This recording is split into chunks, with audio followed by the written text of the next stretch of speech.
Hello, everyone. Daz here, and welcome to American Civil War and UK History podcast. This presentation is available as a video on YouTube and as a podcast from wherever you get your podcast from. God, I got my words muddled up then, didn't I? And remember, we're on Facebook, Instagram, Twitter, and I am also part of the Unfiltered historian team, which I'm very, very pleased to be part of. You will find all the relevant links in the description below via Linktree, including the Unfiltered Historians Facebook page. So joining me today is the Unfiltered historian, Tyler McGraw. Welcome, Tyler. Aaron, thank you so much for having me today, man. This is my first time on this podcast, and I'm really, really excited to talk about some mud march stuff with you, man. This is a fun little topic. It's not the most exciting thing the Army of the Potomac does, or even Burnside does, because Burnside likes to blow big holes in the ground and likes to charge up hills, and we all like to crap on him for it, even though it's not necessarily warranted. And I hope to maybe explain a little bit why we shouldn't always look to crap on Burnside today. I like that.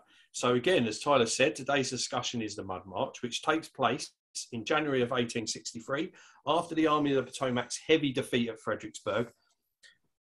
And so we're following on from Fredericksburg Live, so it sort of fits into the, what we was doing at Fredericksburg. If you've seen the videos, go and have a look. They're on Facebook.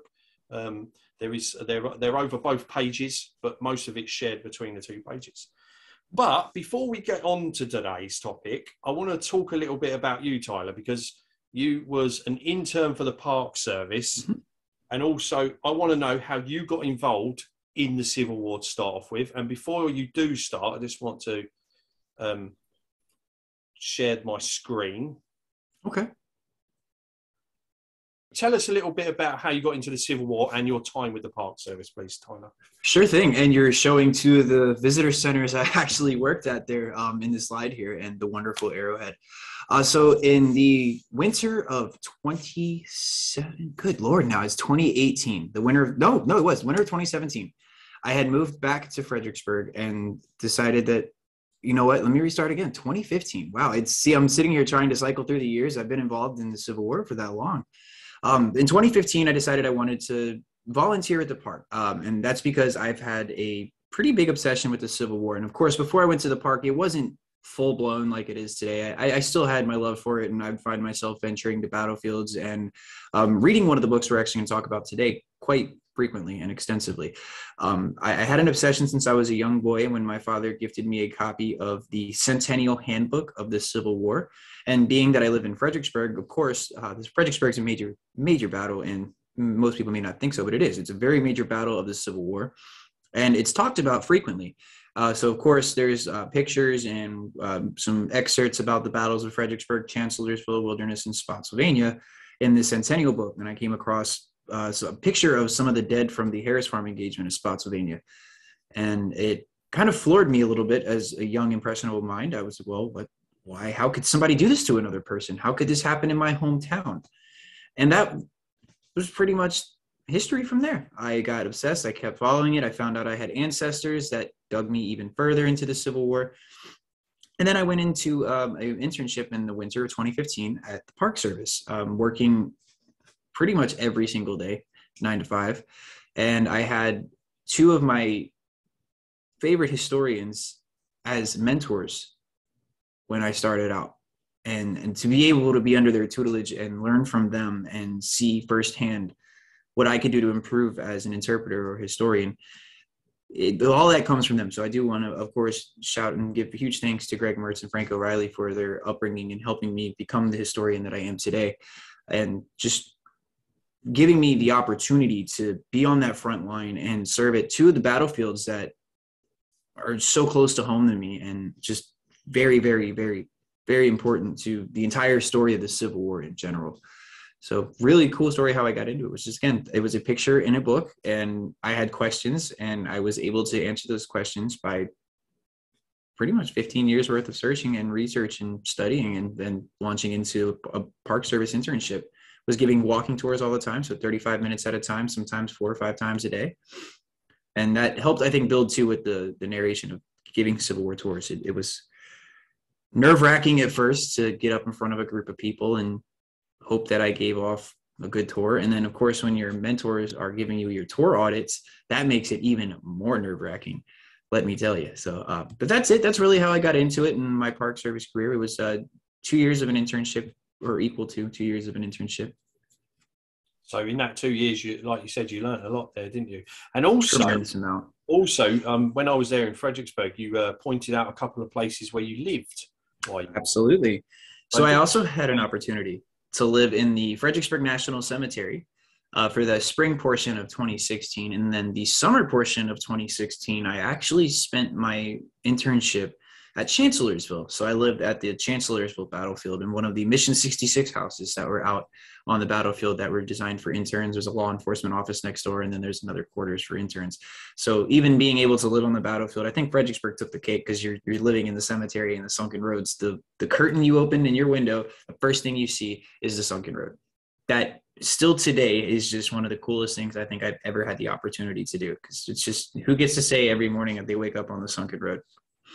Exactly. And you lived right over the road from the battlefield calf. Sorry. Mm-hmm. Battlefield. I call it the calf now too. I forgot that it's even called Battlefield Restaurant. It's a beautiful place to eat, guys. If is. you're ever in Fredericksburg, go and give it a look. Okay, so again, let's get on to the subject today. So absolutely. The Mud March. But first of all, can you give us a quick overview of the Battle of Fredericksburg and then the situation Ambrose, Burnside and the Army of the Potomac find themselves in after the Battle of Fredericksburg, please, Tyler? Sure thing. So Fredericksburg takes place on December 13th, 1862. Now, that's just the main battle that we see and talk about, where the Union Army is charging up the stone wall. Burnside sends wave after wave after wave up Marie's Heights.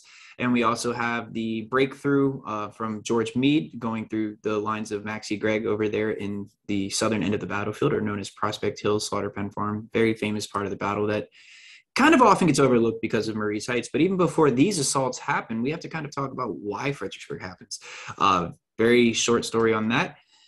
Burnside is given command of the Army of the Potomac just after George McClellan is relieved, and Burnside sets his sights on the town of Fredericksburg. Initially, Lincoln favors a strike down the Orange and Alexandria Railroad, but we know that the railroad is a one-track railroad, so that's not really viable. And even the likes of Herman Haupt come to tell him, no, this isn't going to work, Lincoln. We need to figure out a better plan, and Burnside has presented a great plan. That is to take Fredericksburg. Fredericksburg is separated by the Rappahannock River, and the Rappahannock River is really rapid.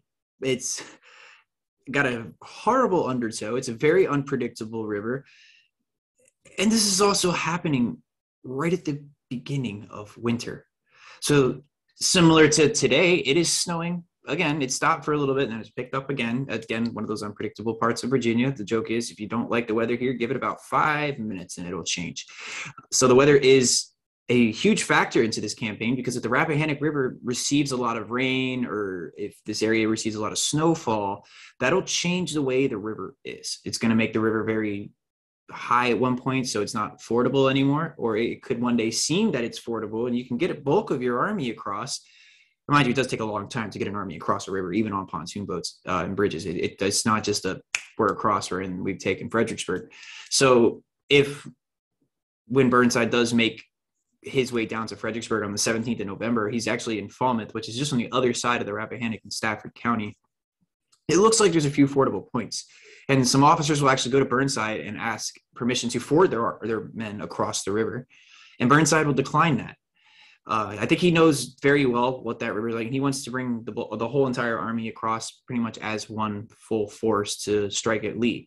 Now, the goal is initially to catch Bobby Lee by surprise and bring the Union Army in, capture Fredericksburg, so that there's an open road to Richmond.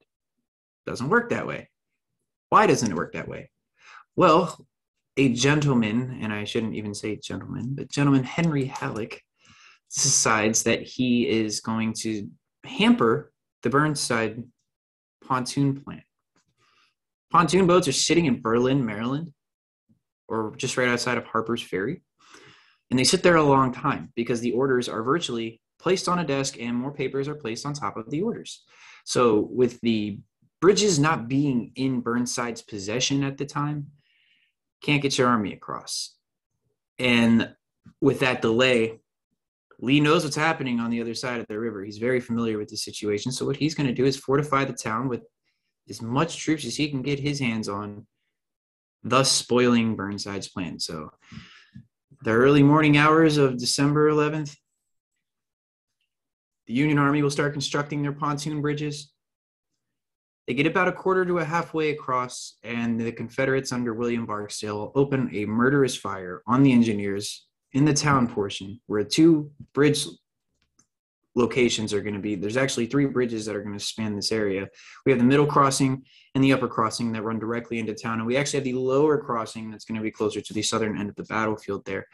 The 2 crossings facing the town were very heavily contested, which resulted in the Union Army sending troops over in pontoon boats, which, by the way, were not in any way, shape, or form meant to hold troops and push them across the river. They're like a shoebox almost, and we're stuffing all these troops in this shoebox-shaped boat, and now we're having them go cross into the town of Fredericksburg. So this is also the first riverine crossing under fire. They establish a beachhead. They are able to combat some of the Confederates. The very bloody fighting happens in the town itself, street by street, house by house, block by block, if you will, resulting in the 17th Mississippi and the latter of the Mississippians that are down there, including, I think, a Floridian regiment, withdrawing back to the heights at the end of the day. So those Confederates held that town significantly long time against the Union troops that are trying to ford it. Well, it takes 2 days for the Army to get across, and on the 13th, the rest is history. They lead those bloody assaults to the heights, get beaten back wave after wave, separate assaults, futile assaults, try to attack the heights to no avail. There's a brief glimmer of success on the southern end under Meade again when he breaks through the lines of Confederate General Maxcy Gregg. But due to poor communication, poor Union generalship, the attack does not hold. Meade is not able to get reinforcements in order to continue this assault or even just hold it alone. And the battle is over. Thus, the armies retreat to their separate areas. The Confederates will stay in the heights surrounding Fredericksburg, continuing to fortify them, mind you. And I want you guys to keep that in mind, that even right after the battle, the Confederates set work to fortifying the heights around the town. And Burnside goes back to Falmouth and the surrounding areas across the Rappahannock to ruminate on what just happened at Fredericksburg, to take stock of what just happened at Fredericksburg, and to formulate a new plan. So can I just ask, what is Burnside's state of mind after this? Because, like you said, it is slaughter, isn't it? Oh, absolutely. Go ahead. From what I understand, he wants to take the Ninth Corps himself, doesn't he? He does. An attack. So he feels so awfully about this that he does. He volunteers his own Ninth Corps, and he will lead them themselves across and to the heights to try to take them. Of course, some officers are going to talk him out of that. It's just ludicrous. Burnside, you saw what happened. There's 7 separate assaults that just got destroyed. And now we're going to take the heights under. No, it's not going to work. But again, Burnside does have this plan that he's going to take the Ninth Corps across the next day, but it doesn't happen. He's thankfully talked out of it, and more lives, I think, are saved because of that conversation.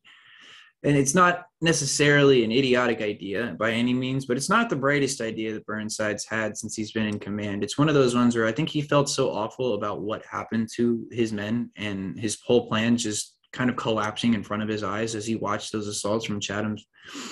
He just knew it was a folly, and it really wasn't worth following up. And I think it says a lot about Burnside's character that he wanted to personally lead the next charge up the heights, because I think he knew it was a ruined plan, that, political happenings really kind of tied into the failure of Fredericksburg. Yeah. So what sort of pressure is he on afterwards, though, from Lincoln and the top brass in Washington? So right after the Battle of Fredericksburg, there is some mounting political pressure, because we do know that right after the Battle of Antietam in September of 1862, Lincoln issues the preliminary Emancipation Proclamation. The Emancipation Proclamation itself isn't going to come out until January 1st, 1863, but that's the basis of all of this pressure right now that's really folding out in the banks of Fredericksburg on the opposite side of the Rappahannock. We know that Lincoln is going to issue this document on the first day of January. But the reason Fredericksburg happened and a winter campaign happened initially is because this document has absolutely no weight in the states which are in rebellion without a military victory. So the idea behind Fredericksburg was to get that military victory solidified to give that document some legitimacy.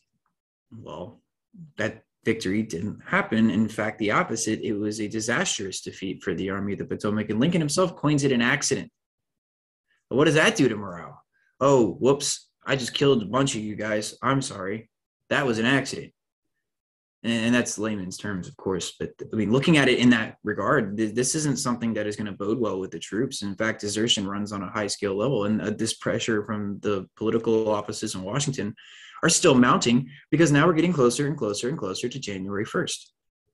This day needs to bear with it, at least in the following days, a military victory. And Burnside, obviously being the commander of the Army of the Potomac at the time, is going to be the one that Lincoln looks to for that victory. So behind the Emancipation Proclamation, trying to follow up and maybe have better results after Fredericksburg. In fact, I think right around Christmas or just after, Burnside sends a plan to Lincoln to attack Fredericksburg again, which is absolutely denied. And the reason it's denied is because Lincoln isn't really given the parameters of the ideology behind the attack. Lincoln doesn't know what Burnside wants to do. He doesn't know what positions, what troop dispositions are going to happen, who's going to attack where. None of this is sent to him. This is just an idea that Burnside has. So now he's going to have to take that whole plan, scrap that, and figure out what would be the next course of action. So what is Burnside's idea for an offensive plan at first? So at first, again, and it's not really extensive. We don't have extensive knowledge either as to what Burnside's first plan is. We just know it consisted of attacking Fredericksburg. Now, there could be some different positions he wants to assault. But remember, right when I was talking about right after Fredericksburg, Confederates are fortifying the heights around Fredericksburg. So the heights he initially assaulted are now 10 times as fortified as they were on the 13th of December. So especially, and you have driven with me on Lee Drive. Mm-hmm. Do you remember those trenches that we saw on the Fredericksburg side where Howissonville was? I mean, you're not taking those positions. No, gosh, no. And they're up there too. I mean, the topography on those side, the heights of Fredericksburg are just astronomical for an army to try and scale to assault. So I think Burnside realizes that too after his plan is pretty much shut down by Lincoln, and now has to come up with another idea. He has to not attack Lee from the front, but he needs to get around Lee. If he can get around Lee, move on that flank, he might be able to catch him by surprise like he initially wanted to do. And so what he's going to look at is having to cross the Rappahannock River, or try to cross the Rappahannock River at a different location, west of Fredericksburg, rather than at Fredericksburg, rather than going down to Skinker's Neck, which was initially a plan of Burnside's in the formulative idea or the formulative days of Fredericksburg's planning battle. I call it Battle 1, December 13th. That was an idea behind Burnside, but history will tell us 3 U.S. ships actually try to navigate up the Rappahannock River just towards Skinker's Neck and will get bombarded in a very long artillery, I'd call it a duel, between Confederate river batteries and the 3 U.S. ships. It's the USS Jacob Bell, the USS Anacostia, and the USS Currituck. In fact, a few of the shells will actually strike home on the Currituck, damn near sinking it and sending it back down the Rappahannock. So he's not going to attempt that anymore. He knows, and the Rappahannock definitely widens a little bit past Skinker's Neck. It's not just this little 400 to 500 foot crossing. It's getting deeper. It's getting wider. It's not easy to maneuver troops across. Like we'll see in 1864 when Grant builds that almost mile-long pontoon across James and gets his troops across. It's a little different here. That's not going to be able to happen. The resources aren't there. It's winter. And the Confederates are all over the place. Okay, so this new plan that he's got about moving west and that, I understand it gets leaked to President Lincoln by 2 of his subordinates from the 6th Corps. And I'll just bring this up. So they are John Newton, Brigadier General John Newton, and Brigadier General John Coltrane, is that? John Coltrane. Yeah, Coltrane. Yep. So, explain that to us. So these two go into the Washington offices, go in to see Lincoln, and explain that Burnside's going to kill us all in the like easiest sense of the terms, and we need to do something about it. They're concerned. They saw what happened at Fredericksburg, and this isn't Burnside's brightest time in the Army. I think this is where there can be some criticism to Burnside. He knows darn well what happened at Fredericksburg, and you think that attacking again is going to make up for what you did in December? It's not, because the result, if not even more so disastrous, is going to be the result that you go through when you send your men back into Fredericksburg. So these two are, in their minds, they're saving the Army of the Potomac, in fact, maybe even saving the country, but they're also completely and totally insubordinate in my mind. I'm like, you're undermining your commander. You're going behind his back to tattletale on him. Of course, today there is differences in that with whistleblowing, and that look at it as a whistleblowing incident, but I don't know. Is Burnside's plan really solid? I don't have the information to tell you Burnside had a great plan. Burnside's Fredericksburg plan was sound. It was perfect. I don't think it was. If these two are going into the Washington offices to prevent this from happening, there obviously was something wrong with it. And logically speaking, just drawing conclusions, it seems like Burnside's trying to do the same exact plan he had in 62. In December of 62. It seems like he wants to assault Fredericksburg again. But the city of Fredericksburg is just held rampantly by Confederates. It's not a viable option.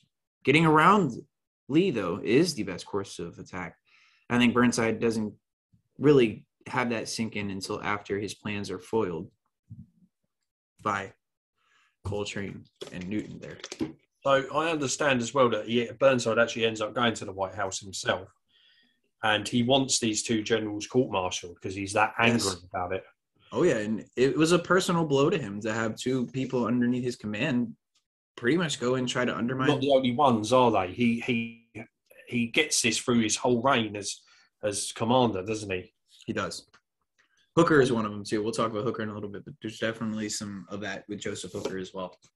And also, from what I understand, he actually offers to resign his command of the army and leave the army completely from this. You know, he's that upset about it. Yeah. So what is the overall feeling towards Burnside by his subordinates and the army at this stage then? Well, it's obviously quite toxic, isn't it? So, I mean, he was mentioning Hooker there. So, yeah. Hooker thwarted him, as Lincoln says later in a letter to him. Hooker definitely was outspoken, a very outspoken critic on Burnside. I think a lot of the troops felt the same way too. Desertion runs to a very high rate in the months after the Fredericksburg battle and leading up to what would be known as the Mud March. Desertion is very toxic for the army and very bad for the army because you're now losing the numbers. It's bleeding. It's not a full, strong fighting force like it was. It's also cold and miserable, and food is in short supply. Disease is running rampant through the camps of the Army of the Potomac. So not only the officer is not maybe trustworthy of their commander anymore, but the average soldier is just miserable. It's winter. It's not a great time to be campaigning. And they're pretty much active. I mean, they're in their camps. They have winter camps set up. But they're definitely not at a crazy rest. They're prepared to be in another battle soon. They know that there isn't one inevitably coming. And I think the morale is a big thing. The morale of the Army of the Potomac was probably at an all-time low from the winter of 62 to 63. And that's going to impact the outcome of the Mud March too. Not only would some of the elements we talk about be the driving factor on the why this march fails or this whole campaign fails, but I think the morale doesn't really do much to help it either. Yeah. So Burnside doesn't resign, and there is a new plan. Mm-hmm. And so let's talk about the new plan. Absolutely. So I appreciate the map. That's a perfect map too. This really does illustrate what Burnside wants to do. So we see Fredericksburg there in the middle of the map. You can see the RF&P Railroad there, a very important and vital lifeline to both armies, if you will. But let's keep note of these arrows here. What are they pointing to? Well, this is the route of march Burnside's going to want to take. And if any of you have studied Chancellorsville before, Mm-hmm. This looks very similar I was to going to what say, it looks happens very later. similar to Hooker's plan in Mm-hmm. 1863. When I first looked at this map the other day, I went, oh my goodness, it's the same plan. It is. And the only thing that's a little different is that you don't have a staving off force in Fredericksburg. You don't have a Union force crossing a bridge into Fredericksburg to try and just basically stymie any assault happening or keep the Confederates busy. And if you look at the Confederates, they're in that a very long line of protection here, running all the way out towards Chancellorsville even. And these are the heights around Fredericksburg, so they are holding high ground. Burnside's going to try and move around Lee, like I was trying to get at earlier and maybe hint at, if you will. His idea is to get around his flank and then start attacking him piecemeal. He's going to use two fords that are on the Rappahannock and the Rapidan. The U.S. Ford and Banks Ford are going to be his crossing sites. Now, Fredericksburg in the winter is again notoriously wet with either snow or rain.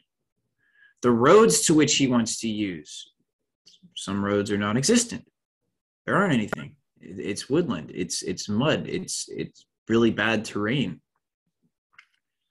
And this is all going to just not bode well for them as they're trying to move and position themselves in order to get one at Lee and roll up his flank.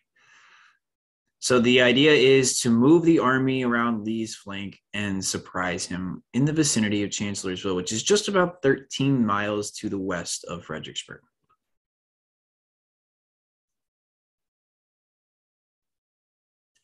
One thing that is going to be kind of new with the army too at this point is committing a move in the dead of winter like this. I mean, the plan is set to be carried out on the 20th of January. What a horrible month to try another military campaign. Because again, the Rappahannock is dependent on the weather. Therefore, your army is dependent on the weather to successfully execute this campaign. Also, I was going to ask, explain the logistics of moving an army. And I must point out at this point that obviously the Army of the Potomac is massive.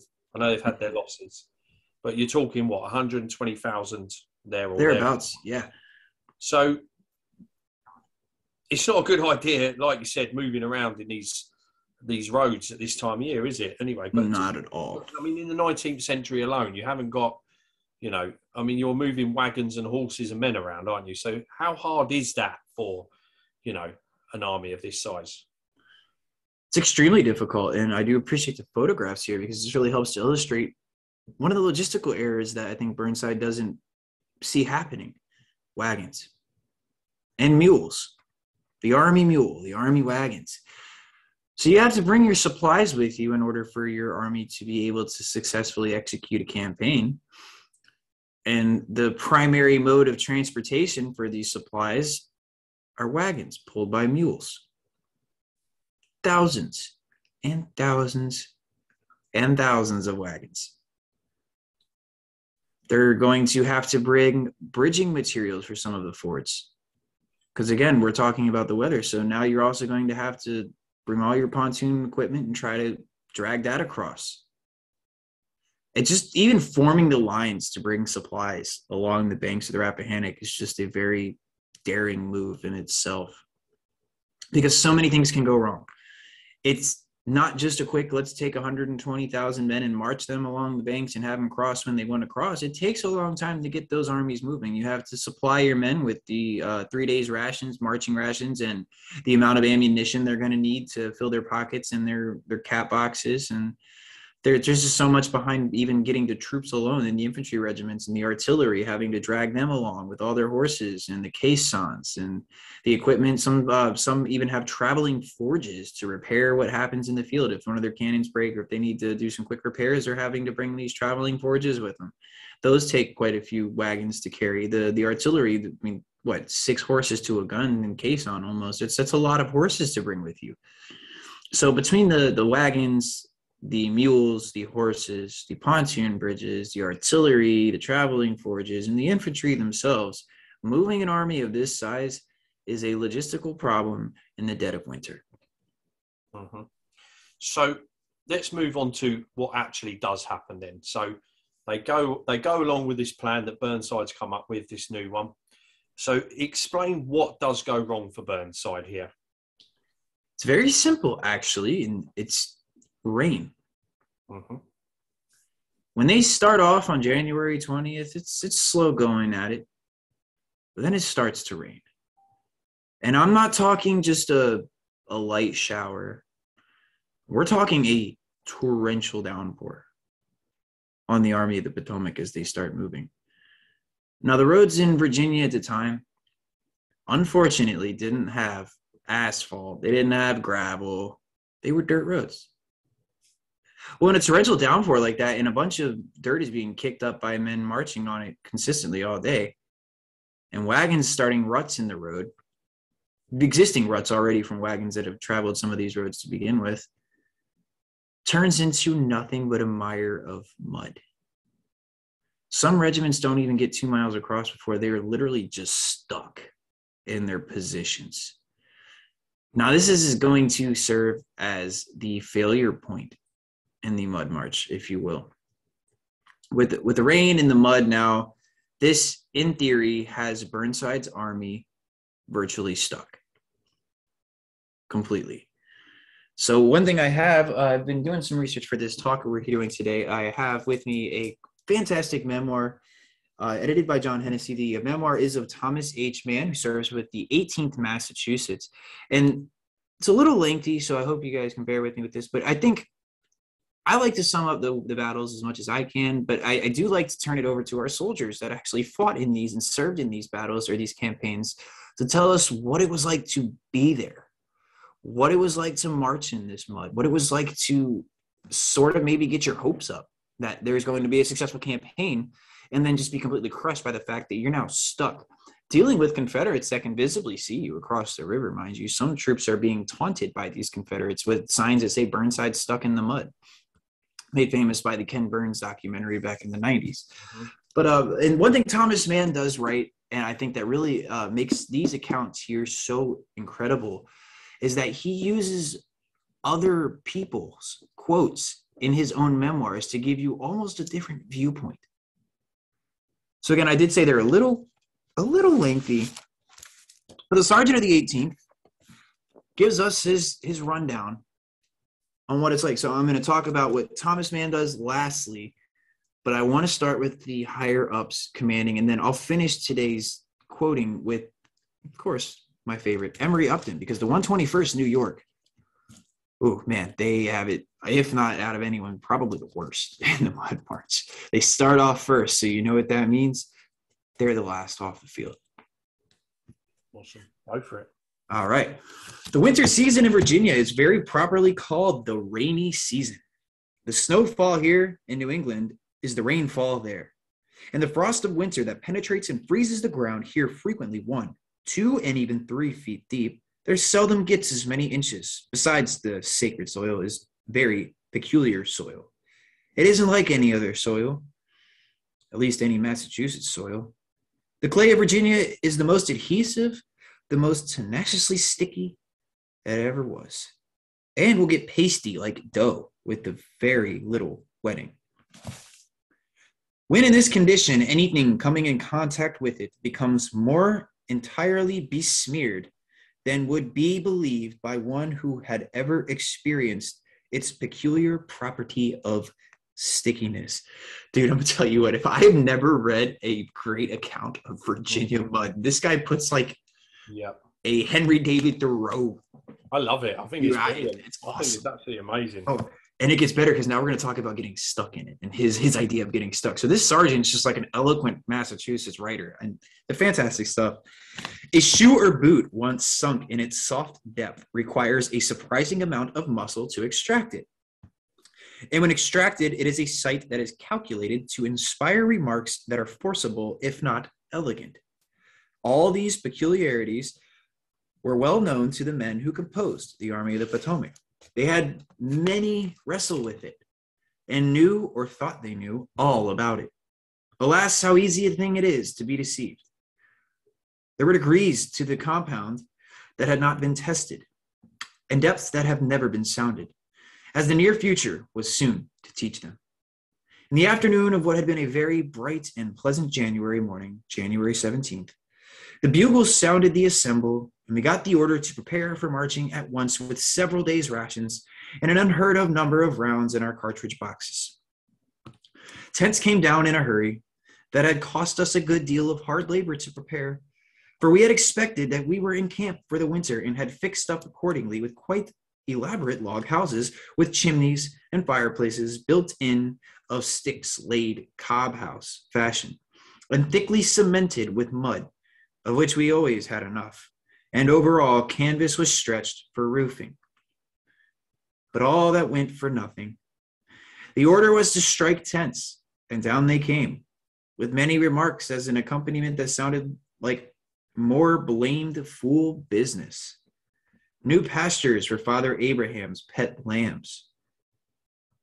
For the boys were given to making remarks on occasions that didn't meet their unqualified approval. It was near the middle of the afternoon, 3 days later, before we started on our January campaign. The road was full of men, artillery, baggage, and ammunition trains, and all that pertains to a moving army. So much so that we had very little progress. Most of the afternoon being passed in waiting for what was in front of us to get out of the way was the road. So that night found us only 2.5 miles from the old camp. Meanwhile, the clerk of the weather had been getting in his fine work, and by the time we filed out of the road and went into camp close by, the ominous, dismal-looking clouds began to dribble. We pitched our little tents as best we could, lighted fires and cooked our coffee and ate our primitive meal, filled our pipes and smoked in solemn silence over the situation. Before our evening smoke round the campfire was fairly concluded, the dribble became a deluge, and we crawled under our little shelters, made everything as snug as possible, and composed our eyes and limbs to sleep. There is something fascinating in such a bivouac, notwithstanding its discomforts. The weird blackness of night, now and again lit up by the fitful flickering of the campfires, the wind sighing in solemn cadence through the treetops and pattering of the rain upon the frail canvas under which we lie.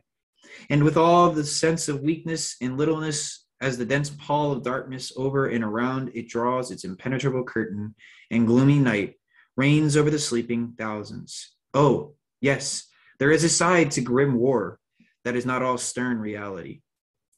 There are times when the imagination runs rampant, and the poor, tired body forgets its weariness, its aches and its pains, while the mind contemplates the mysterious and hidden by which we are surrounded, and loses itself in the vast unknown. And so the night passed with the storm king abroad, and the morning showed that the pattering rain of beginning had developed into the pelting, pitiless downpour that defied our best efforts at keeping dry. And now our troops began to move along the road and take up the line of march again. And what a crowd they were. A soldier's skin is supposed to be waterproof and shed rain like a duck's back, but this beat everything and penetrated everything. Of course, we got our marching orders too, and joined the procession. By this time, the road was a sight to behold. With every added footstep, either of man or beast, the mud took on a somewhat different consistency, got just a little thinner, and penetrated down a little further, while the artillery and wagon train sunk deeper and deeper. The teamsters shouted and applied their whips with many an expletive. The marching column of infantry, as it floundered on, shouted out taunts and jibes at the standard wagoneers and artillery drivers, glad to see those whom they were considered as generally having a soft snap. In such a predicament, while the wheels of all of them sank down to clean the hands of the hubs, and no amount of shouting profanity would induce them to make another revolution. I actually saw mule teams so utterly discouraged that after being unhitched from the wagons, they refused to budge and either stood knee-deep in the mud or lay down in it, and it still rained. It came down in sheets, and it came down in continuous streams. There wasn't any let-up. It just kept right at it and improved every moment. The progress made the second day was about the same as the first, it being quite impossible to get warm. We were ordered into camp, having made but little more than 2 miles. Perhaps 5 miles from the old camp, and still it rained just as hard as ever. The road by this time had become a raging sea of mud, quite thin and liquid on top, but growing thicker the further one sank in it. Night came on, and still no signs of a let-up. We were near the Rappahannock and the Johnnies were on the other bank. Their pickets on the opposite side caught on to the situation as they painted on a board in large letters, "Burnside stuck in the mud." This they set up conspicuously where the Yanks could see it, and thus the famous campaign of General Burnside was named by the rebels themselves. It proved to be a name that stuck and was always referred to by that title.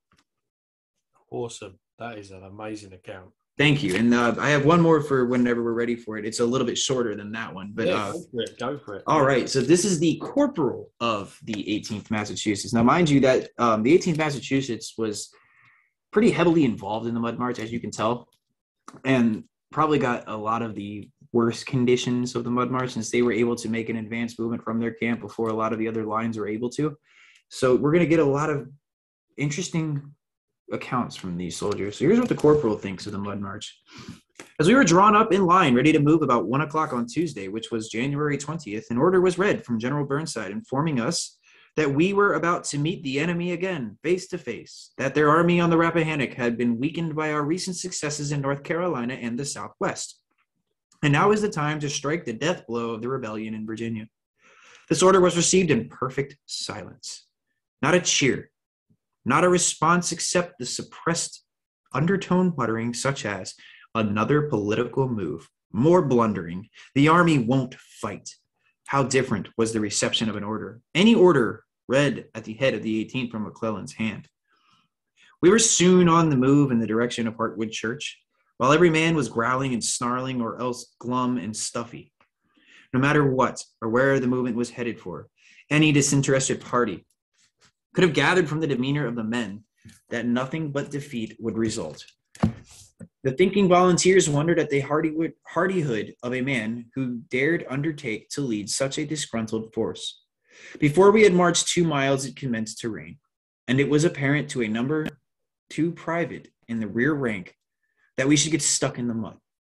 Did not get 3 miles from camp before it was night, and we went into camp in a pine forest where every blessed mother's son of the 18th found wood ticks sticking all over them in the morning. Boiling coffee with green wood during a drenching rain is not fun, and trying to find rest during a long winter's night with every thread of clothing wringing wet is discouraging, and waking up from a fitful sleep to find one's body 1/3 submerged in a puddle of water is a forceful reminder of rheumatism, but such is the soldier's lot. Next morning, we packed up in the rain, and after wringing all the water possible from blankets and clothing, the moisture that would not wring added many pounds to the shoulder pack. We tried to move forward, but did not get a foot until afternoon because the roads were already blocked with artillery and supply trains. Then we managed by jerks and stops and starts to hitch along a couple of miles when, the second night overtaking us, we camped in the woods again. And on the morning of the 22nd, it was found that the army was stationary with its artillery strung all around the country to the hubs in the mud and settling deeper every hour. The supply trains were also immovable, and the pontoon train, which was near the river, was under the command of General Lee instead of General Burnside, as the former had covered it with his guns. The 18th had succeeded in marching 5 miles during 2 days, and it had been 2 as hard days marching as were ever put in. Standing in the marching column, loaded with from 60 to 80 pounds of baggage and equipments, everything wet as water can make it, is more exasperating and fatiguing than a good swinging march. The uncertainty whether the halt of this column will be for 1 minute or 40 keeps the soldier on his feet, shifting his load from one shoulder to the other.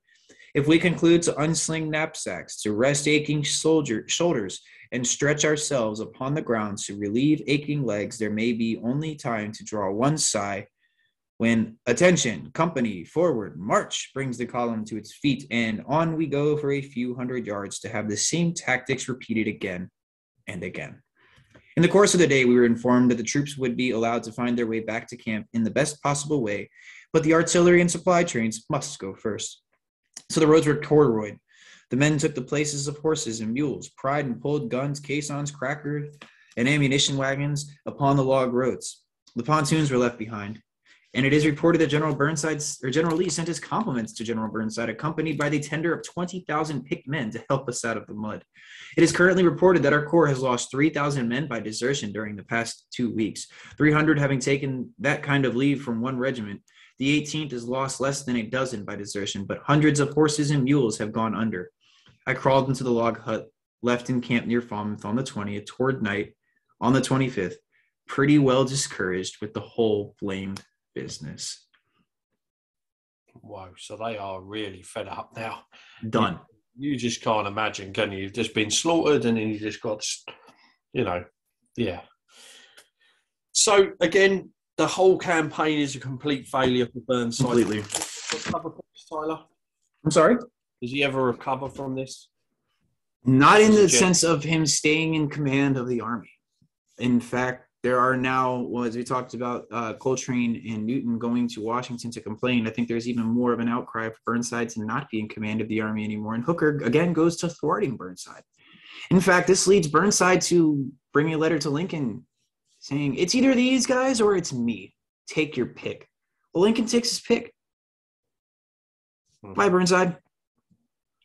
Burnside is relieved of command of the Army of the Potomac, and he is replaced by the gentleman who's thwarting him, General Joseph Hooker. General Joseph Hooker is a very interesting character, too. When Hooker takes command of this demoralized army, Hooker's given the army kind of in spite of something he says, or Lincoln overhears, that the military needed a military dictatorship. So in Lincoln's letter appointing Hooker to command of the Army of the Potomac, Hooker will receive the letter from Lincoln almost as a father would to a son.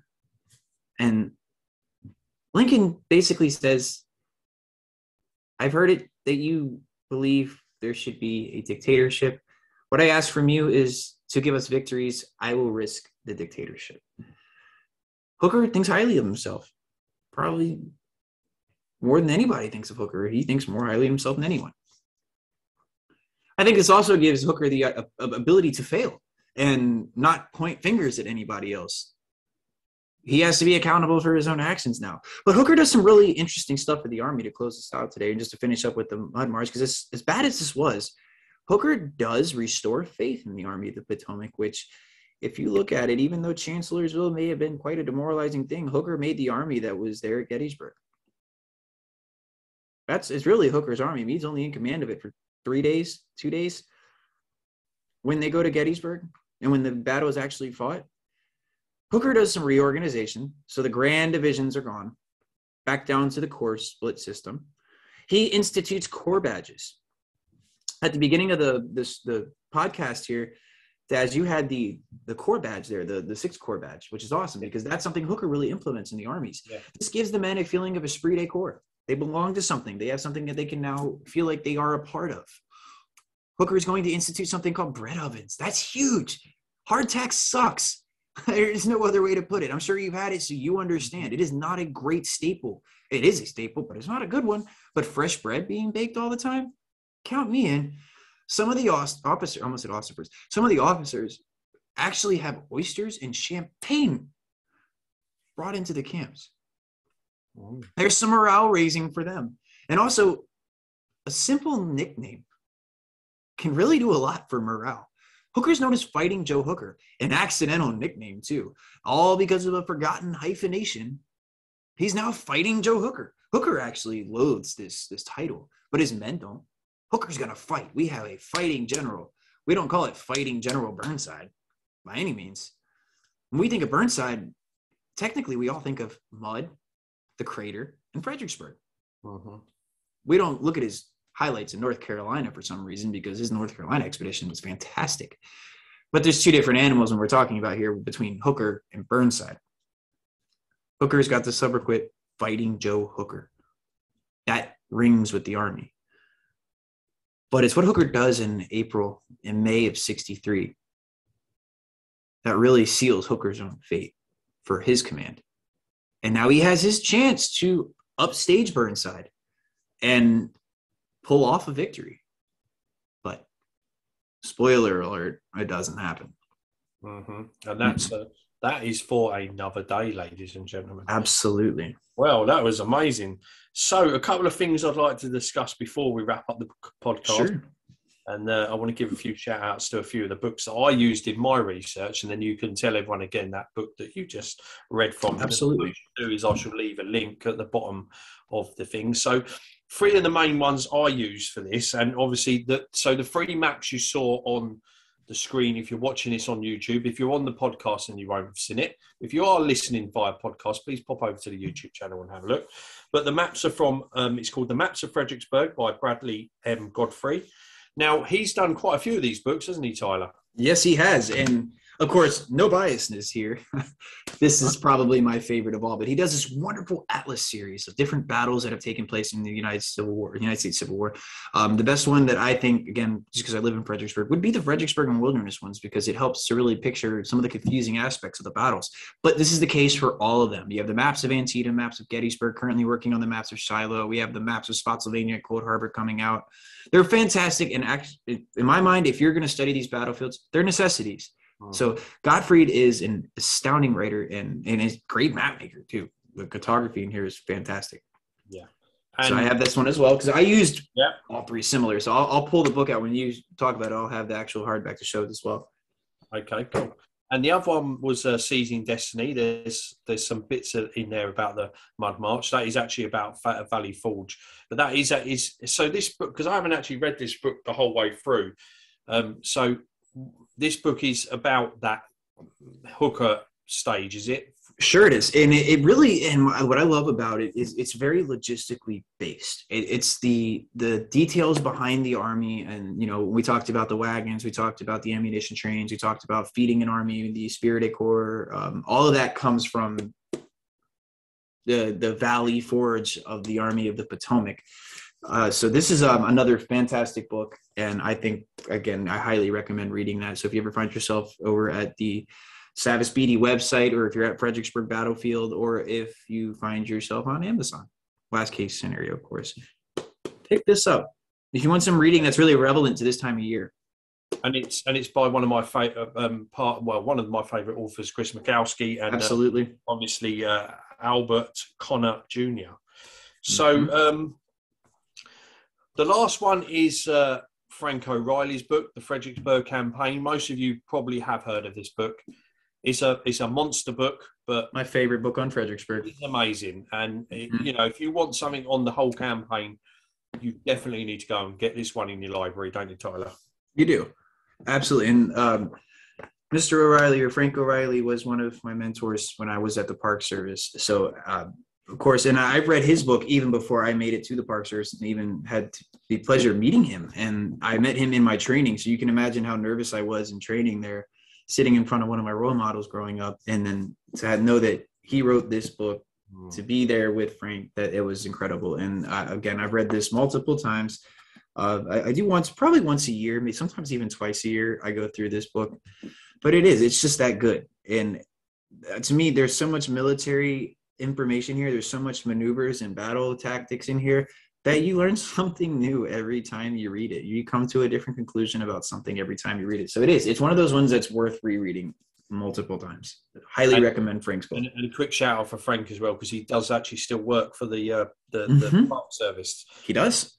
But is it both Chancellorsville and Fredericksburg, or is it? Yeah, and you could arguably say all the sites, because the way that park works, there are many different aspects to the Fredericksburg Spotsylvania National Military Park. We have sites that are Fredericksburg, Chancellorsville, Wilderness, Spotsylvania, Chatham Manor, and the Stonewall Jackson Death Site.